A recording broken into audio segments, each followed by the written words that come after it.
Big pass லைவ்ல big pass கீழின்னு கிழிச்சு நாரா தொங்க போட்டாருன்னு நான் சொல்றேன். குறிப்பா அந்த சேஃப் கேம் மேஸ், அதான் தைரியம் இல்லாத சில பேர்லாம் இருக்காங்கல்ல, ஸ்ட்ரெயிட்டா அந்த ஃபேஸ் பேசுவாங்கல்ல, அந்த மாதிரி ஆட்கள்லாம் தலையிலே தட்டி என்ன பண்ற நீ ஒழுங்கா விளையாட மாட்டியான்ற மாதிரி உண்மையை பின்னாடி போய் எல்லாத்தையும் பேசுறீங்க, முன்னாடி வந்து பேசுறதுக்கு உங்களுக்கு தைரியம் இல்லையா அப்படின்ற மாதிரி காரி துப்புறாரு பிக் பாஸே. காரி துப்பி கேட்கிறாரு.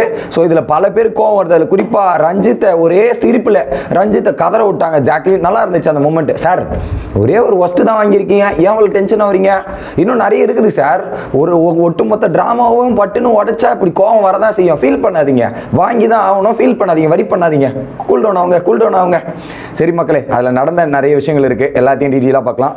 வணக்கம் மக்களே, நேஷனல் உட்ஸ்ல இருந்து உங்கள் மணிவண்ணன். சேனலுக்கு புதுசாக இருந்தீங்கன்னா சப்ஸ்கிரைப் பண்ணிருங்க. பல பேர் வீடியோ பார்க்குற நண்பர்களே மறக்காம லைக் போட்டு பாருங்க ஐயா. நீங்க போடுற ஒவ்வொரு லைக்குமே எனக்கு ரொம்ப ரொம்ப யூஸ்ஃபுல்லாக இருக்கும், மறக்காம பாருங்க. ஓகே, ஸோ இந்த ஒஸ்ட் பெர்ஃபார்மருக்கு வந்து நிறைய பேர் தயக்கத்தோடையும் ரீசன்ஸை மாற்றி மாற்றி சொல்லிட்டு இருந்தாங்க. அந்த ஒஸ்ட்டுக்கு போக முடியாது. பிக் பாஸ் ஒரு தரமான பதிலடி கொடுத்தாரு. அது என்னன்றது சொல்கிறேன். ஓகே, ஸோ நிறைய பேர் இந்த ஒஸ்ட்டில் எங்கள் ரீசன் சொன்னாங்கல்ல, நிறைய பேர் பின்னாடி உட்காந்து பேசுறதுலாம் நாங்கள் கேட்டுக்கிட்டு தான் இருக்கோம். நீங்கள் என்னென்னலாம் பேசுறீங்கன்னு எங்களுக்கு தெரியும். அதனால் நேர்பட பேசுறது, ஸ்ட்ரெயிட்டாக அந்த ஃபேஸ் மூஞ்சுக்கு நேராக பேசுறதுக்கான ஒரு வாய்ப்பு கொடுக்குறோம். அதை யாரும் பயன்படுத்த மாட்டேங்கிறீங்க. இந்த வீட்டுக்கு வெளில எல்லாரும் நல்லவங்க தான், ஏன்னா வீட்டுக்குள்ளே அப்படி இருக்கக்கூடாதுப்பா, நல்லவன் வேஷம் போகக்கூடாதுப்பா அப்படின்னு மாதிரி சொல்கிறாங்க. எவன் வரலாம் நல்லவன் வேஷம் போட்டிருக்கானோ அவனுக்குலாம் செவிலு மேலேயே ஒன்று விட்டார் பிக் பாஸ் ஒன்றில். வீட்டுக்கு வெளில நல்லவனா இருங்க, வீட்டுக்குள்ளே இருக்காதீங்க.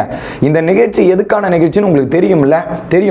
ஒரு 10% உண்மை வெளியே வரணும் சார். அந்த 10% உண்மையாவது வெளியே காட்டுங்க, நடிச்சிட்டு இருக்காதீங்கன்ற மாதிரி கிழிக்கிறார் அந்த இடத்துல. முழுக்க முழுக்க நடிக்கிறத விட்டு ஒரு 10% உண்மையாவது காட்டுங்க அப்படின்ற மாதிரி.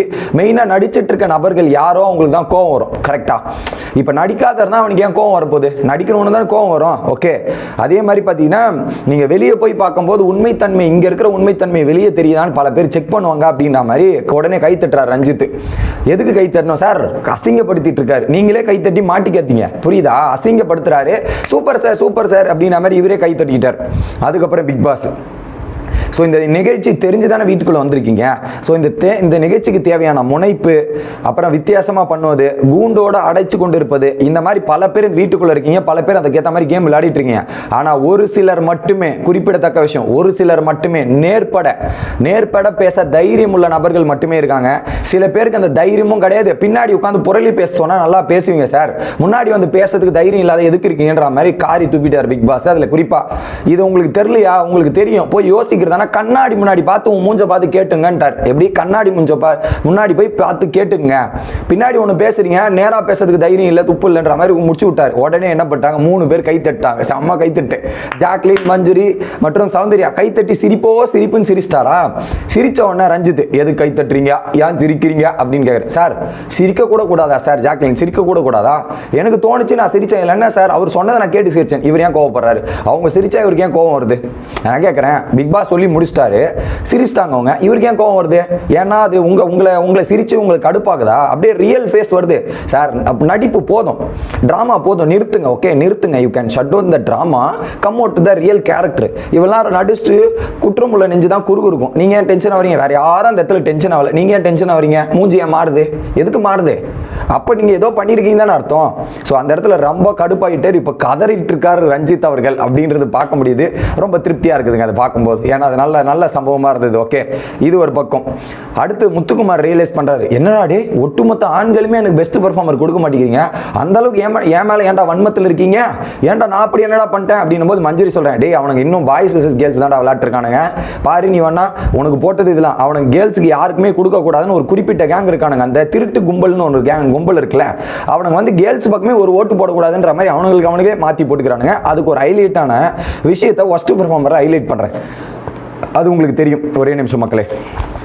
ஸோ ஒஸ்ட் பெர்ஃபார்மருக்கான கிரைட்டீரியா என்னன்னா, இவங்க இப்படி தான் இந்த வீட்டில் இருக்காங்க அப்படின்ற கிரைட்டீரியா. ஃபர்ஸ்ட் சௌந்தர்யா, தர்ஷிகா வந்து ஃபர்ஸ்ட் எல்லாம் என் கேம்ல எஃபெக்ட் போட்டாங்க, ஸ்ட்ராட்டஜி பண்ணாங்க.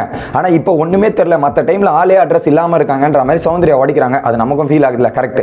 அதே மாதிரி ரஞ்சித் சார் எல்லாமே தெரியும், அறிவு வயசு எல்லாமே இருக்கு, ஆனால் அதெல்லாம் இங்கே ஒன்றும் தெரிய மாட்டேங்குது. அதுக்கேற்ற மாதிரி இது பண்றாரு, வெளிப்படுத்தலன்ற மாதிரி சௌந்தர்யா போட்டு அடி ரஞ்சித்தை. அடுத்து ஜாக்லின் போயிட்டு தரமான சம்பவம், ஜாக்லின் த ஃபயர் அப்படின்றதான் சொல்லணும். ஸோ இந்த வீட்டில் இவரை சுற்றி ஒரு விஷயமும் நடக்கல, ஒரு பிரச்சனையுமே கிடையாது. ஜாலியாக ஃபன் பண்ணி போட்டு ஒரு வெக்கேஷன் ட்ரிப் மாதிரி தான் வந்திருக்காரு சத்யா அவர்கள். சத்யாவை அந்த கேப்டன்சி எடுத்துட்டு பார்த்தீங்கன்னா ஒன்றுமே இல்லைன்ற மாதிரி போட்டு அடின்னு அடிச்சிட்டாங்க. வேற மாதிரி பாயிண்ட்.